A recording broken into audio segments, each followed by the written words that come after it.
बोलो गरुड़ भगवान की जय। नमस्कार दोस्तों, स्वागत है आपका मेरे YouTube चैनल आर के भक्ति ज्ञान में। भक्तों, आज हम आपको जितिया व्रत की कथा सुनाएंगे, जिस व्रत को करने से हमारी संतान की दीर्घायु होती है और हमारे जीवन में धन धान्य की प्राप्ति होती है। तो आइए भक्तों, हम अपनी कथा को प्रारंभ करते हैं। उससे पहले जो भक्त हमारे ये वीडियो नए देख रहे हैं, जिन्होंने हमारे चैनल को सब्सक्राइब नहीं किया है, वो हमारे चैनल को सब्सक्राइब करें, वीडियो को लाइक करें और कमेंट में ओम नमः शिवाय अवश्य लिखें। आज माताएं और बहनें अपने बच्चों की दीर्घायु के लिए जीवित पुत्र का व्रत यानी कि जितिया का व्रत रखेंगी और भगवान जीमूत वाहन की विधि विधान से पूजा करके व्रत करने का संकल्प लेंगे। हर साल आश्विन मास में कृष्ण पक्ष की सप्तमी वृद्धा अष्टमी तिथि में ये व्रत किया जाता है। इस व्रत में भगवान जीमूत वाहन की पूजा होती है और उनकी व्रत कथा का पाठ किया जाता है। मान्यता है कि इस कथा का पाठ करने से और सुनने से आपके बच्चों की लंबी आयु होती है और साथ ही उनका जीवन राजा के समान बीतता है। तो आइए भक्तों, हम अपनी कथा प्रारंभ करते हैं। एक बार नैमिषारण्य के निवासी ऋषियों ने संसार के कल्याणार्थ सूत जी से पूछा, हे सूत जी, कल काल में लोगों के बालक किस तरह दीर्घायु होंगे, सो कहिए। सूत जी बोले, जब द्वापर का अंत और कलयुग का आरंभ था, उसी समय बहुशी शोकाकुल स्त्रियां ने आपस में सलाह की थी कि क्या इस कलयुग में माता के जीवित रहते पुत्र मर जाएंगे। जब वे आपस में कुछ निर्णय नहीं कर सकी, तब गौतम जी के पास पूछने के लिए गईं। जब उनके पास पहुंची तो उस समय गौतम जी आनंद के साथ बैठे थे। उनके सामने जाकर उन्होंने मस्तक झुकाकर प्रणाम किया। तदंतर स्त्रियों ने पूछा, हे प्रभु, इस कलयुग में लोगों के पुत्र किस तरह जीवित रहेंगे, इसके लिए कोई व्रत या तप हो तो कृपा करके बताइए।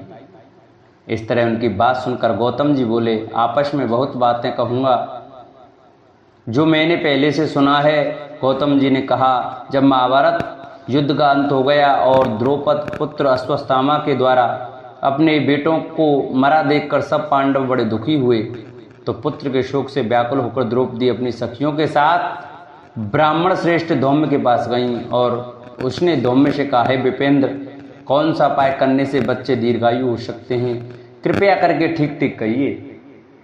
धौम्य बोले, सतयुग में सत्य वचन बोलने वाला, सत्याचरण करने वाला, समदर्शी जीमूतवाहन नामक एक राजा था। एक बार वह अपनी स्त्री के साथ अपनी ससुराल गया और वहीं रहने लगा। एक दिन आधी रात के समय पुत्र के शोक से व्याकुल कोई स्त्री रोने लगी, क्योंकि वह अपने बेटे के दर्शन से निराश हो चुकी थी। उसका पुत्र मर चुका था। वह रोती हुई कहती थी, हाय, मुझ बूढ़ी माता के सामने मेरा बेटा मरा जा रहा है। उसका रुदन सुनकर राजा जीमूतवाहन का तो मानो हृदय विदीर्ण हो गया। वह तत्काल उस स्त्री के पास गया और उससे पूछा, तुम्हारा बेटा कैसे मरा है। बूढ़ी माता ने कहा, गरुड़ प्रतिदिन आकर गांव के लड़कों को खा जाता है।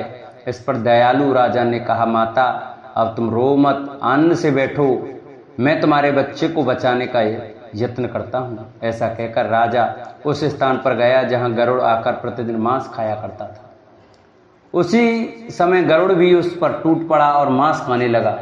जब अतिशय तेजस्वी गरुड़ ने राजा का बायां अंग खा लिया, तो झटपट राजा ने अपना दाहिना अंग फेर कर गरुड़ के सामने कर दिया। यह देखकर गरुड़ जी ने कहा, तुम कोई देवता हो, कौन हो, तो मनुष्य तो नहीं जान पड़ते। अच्छा, अपना जन्म और कुल बताओ।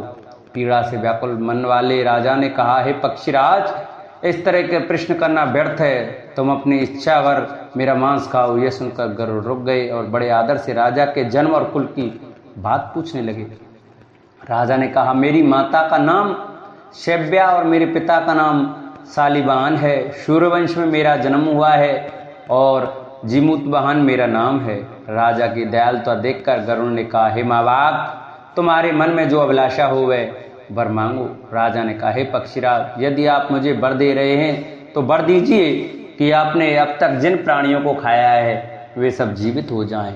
हे स्वामिन, अब से आप यहाँ बालकों को न खाएं और कोई ऐसा उपाय करें कि जहाँ जो उत्पन्न हो वे लोग बहुत दिनों तक जीवित रहें।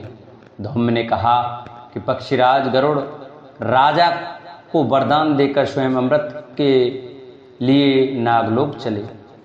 वहाँ से अमृत लाकर उन्होंने उन मरे मनुष्यों की हड्डियों पर बरसाया। ऐसा करने से सब लोग जीवित हो गए जिनको कि पहले गरुड़ ने खाया था। राजा के त्याग और गरुड़ की कृपा से वहाँ वालों का बहुत कष्ट दूर हो गया। उस समय राजा के शरीर की शोभा दूनी हो गई थी। राजा की दयालुता देखकर गरुड़ ने फिर कहा, मैं संसार के कल्याणार्थ एक और वरदान दूंगा।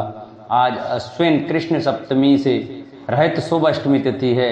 आज ही तुमने यहाँ की प्रजा को जीवन दान दिया है। हे वत्स, अब से यह दिन ब्रह्म भाव हो गया है। जो मूर्ति भेद से विविध नामों से विख्यात है, वही त्रिलोक से पूजित दुर्गा अमृत प्राप्त करने के अर्थ में जीवित पुत्रिका कहलाई है। सो इस तिथि को जो स्त्री या उस जीवित पुत्रिका की और कुश की आकृति बनाकर तुम्हारी पूजा करेंगी तो दिनों दिन उनका सौभाग्य बढ़ेगा और वंश की बढ़ती होती रहेगी। हे माँ बाप, इस विषय में विचार करने की भी आवश्यकता नहीं है। हे राजन, सप्तमी से रहित और उदया तिथि की अष्टमी को व्रत करें, यानी सप्तमी विद्य अष्टमी जिस दिन हो उस दिन व्रत न कर शुद्ध अष्टमी को व्रत करें और नवमी में पारण करें। यदि इस पर ध्यान न दिया गया हो तो फल नष्ट हो ही जाएगा और सौभाग्य तो अवश्य नष्ट हो जाएगा। जीमूतवाहन को इस तरह का वरदान देकर गरुड़ बैकुंठ धाम को चले गए और राजा भी अपनी पत्नी के साथ अपने नगर को वापस चले आए। धूम्र द्रौपदी से कहते हैं, देवी, मैंने अतिशय दुर्लभ व्रत तुमको बताया है। इस व्रत को करने से बच्चे दीर्घायु होते हैं। हे देवी, तुम भी पूर्वोक्त विधि से यह व्रत और दुर्गा जी का पूजन करो तो तुम्हें अभिलषित फल प्राप्त होगा। मुनिराज धौम्य की बात सुनकर द्रौपदी के हृदय में एक प्रकार का कौतूहल उत्पन्न हुआ और पूर्ववासिनी स्त्रियों को बुलाकर उनके साथ यह उत्तम व्रत किया। गौतम ने कहा, यह व्रत और इसके प्रभाव को किसी एक चिन्ह ने सुन लिया और अपनी सखी स्यारिन को बताया। इसके बाद पीपल वृक्ष की शाखा पर बैठकर उस चिन्ह और उस वृक्ष के खोते में बैठकर स्यारिन ने भी व्रत किया। फिर वही चिन्नी किसी उत्तम ब्राह्मण के मुंह से यह कथा सुनाई और पीपल के खोते में बैठी हुई अपनी सखी को सुनाया। स्यारिन ने आदि कथा सुनी थी कि उसे भूख लगाई और वह उसी समय सबसे भरे शमशान में पहुंची। वहाँ उसने इच्छावर मांस का भोजन किया और चिनी बिना कुछ खाए पिए रह गई और सवेरा हो गया। सवेरे वह गौशाले में गई और वहाँ गौ का दूध पिया। इस तरह नम्मी को उसने पारण किया। कुछ दिनों बाद वे दोनों मर गईं और अयोध्या में किसी धनी व्यापारी के घर में जन्मी। संयोग से उन दोनों का जन्म एक ही घर में हुआ, जिसमें स्यारिन ज्येष्ठ हुई और चिन्न छोटी। मैं दोनों सभी शुभ लक्षणों से युक्त थीं, इसीलिए बड़ी लड़की काशीराज के और छोटी लड़की मंत्री के साथ गार्हपत्य अग्नि के सामने विधि पूर्वक ब्याही गईं। पूर्व जन्म के कर्म फल से वे मृगनयनी रानी हुई। जिस किसी भी संतान को उत्पन्न करती वह मर जाती थी और पूर्व जन्म की बातों को स्मरण करने वाली मंत्री की पत्नी ने अष्टवसुओं के सदृश तेजस्वी 8 बेटे उत्पन्न किए और सभी जीवित रह गए। अपनी बहन के पुत्रों को जीवित देखकर ईर्ष्यावश राजपत्नी ने अपने स्वामी से कहा कि यदि तुम मुझे जीवित रखना चाहते हो तो इस मंत्री के भी पुत्रों को उसी जगह भेज दो जहाँ मेरे बेटे गए हैं, अर्थात इन्हें मार डालो। यह सुनकर राजा ने उस मंत्री के पुत्रों को मारने के लिए कई प्रकार के उद्योग किए, पर मंत्री पत्नी ने जीवित पुत्रिका के पुण्य फल से बचा लिया। एक दिन राजा ने अपने आदमियों से उन पुत्रों का सिर कटवा कर पिटारी में रखवाया और वह पिटारी उनकी माता मंत्री पत्नी के पास भेज दिया, किंतु वे 8 सिर बेशकीमती जवाहरात हो गए और भले चंगे वे 8 लड़के अपनी माता के पास वापस चले गए। उनको जीवित देखकर राजपत्नी को बड़ा विस्मय हुआ। अंत में वे मंत्री की पत्नी के पास आई और उसने पूछा, बहन, तुमने कौन सा ऐसा पुण्य किया है जिससे बार बार मारे जाने पर भी तुम्हारे बेटे नहीं मरते? इस पर मंत्री की पत्नी ने कहा, पूर्व जन्म में मैं चिन्न थी और तुम स्यारिन, हमने और तुमने साथ साथ जीवित पुत्रिका का व्रत किया था। तुमने व्रत के नियमों का भली भांति पालन नहीं किया था और मैंने किया था, इसी दोष से हे बहन तुम्हारे बेटे नहीं जीते, और राज रानी अब भी तुम उस जीवित पुत्रिका का व्रत को करो तो तुम्हारे बेटे दीर्घायु होंगे। मैं तुमसे सच सच कह रही हूँ। उसके कथानुसार रानी ने व्रत किया, तभी से उसके कई बेटे सुंदर और दीर्घायु होकर बड़े बड़े राजा हुए। सूत जी कहते हैं कि सब प्रकार का आनंद देने वाला मैंने यह दिव्य व्रत बतलाया। स्त्रियां चिरंजीवी संतान चाहती हों तो विधि पूर्वक यह व्रत अवश्य करें, क्योंकि इस व्रत से सभी पुत्रों की दीर्घायु होती है।